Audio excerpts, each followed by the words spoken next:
पूछते हैं कि हम और वो कबीलाई लोग एक क्यों नहीं हैं, तो उसका मैं छोटा सा आंसर करना चाहता हूं कि 9 साल की कन्या के पैर पूजने वाले और 9 साल की कन्या के पैर उठाने वाले कभी एक नहीं हो सकते। गाय को रोटी खिलाने वाले और गाय को रोटी के साथ खाने वाले कभी एक नहीं हो सकते। यत्र नार्यस्तु पूज्यन्ते रमन्ते तत्र देवता कहकर महिलाओं का सम्मान करने वाले और महिलाओं को सिर्फ और सिर्फ सामान समझने वाले एक नहीं हो सकते। स्त्री से विवाह 7 जन्मों के साथ की शपथ करने वाले और औरत यानी कि वजीना के साथ निकाह अर्थात कॉन्ट्रैक्ट टू फक करने वाले कभी एक नहीं हो सकते। रिश्तों की पवित्रता पर मिट जाने वाले और अपनी बहन बेटी पर चढ़ जाने वाले कभी एक नहीं हो सकते। एक पत्नी धर्म निभाने वाले और 4 की कुर्बानी चढ़ाने वाले कभी एक नहीं हो सकते।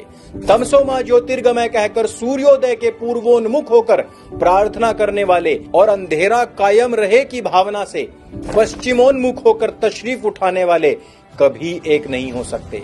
अखंडित प्रतिमाओं को तिलक करने वाले और 27 टुकड़ों में खंडित काले पत्थर को चूम कर झूठा करने वाले कभी एक नहीं हो सकते। पूर्ण चंद्रमा की उपासना करने वाले और कटे हुए चांद की उपासना करने वाले जिनकी शुरुआत ही काट छांट से होती है वो कभी एक नहीं हो सकते। अनकट वाले अखंड शरीरधारी और खंड खंड कटवाधारी कभी एक नहीं हो सकते। राष्ट्रमेव जयते व इदम राष्ट्राय इदं न मम कहने वाले और उम्मा के लिए देश से भी गद्दारी करने वाले कभी एक नहीं हो सकते। दिन की शुरुआत पूजा पाठ से करने वाले और दिन की शुरुआत मारकाट से करने वाले कभी एक नहीं हो सकते।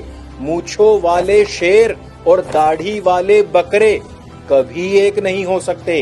रणभेरी बजाकर सामने से युद्ध करने वाले और झुंड बनाकर निहत्ते बेगुनाहों की पीठ पर वार करने वाले गीदड़ कभी एक नहीं हो सकते, कभी एक नहीं हो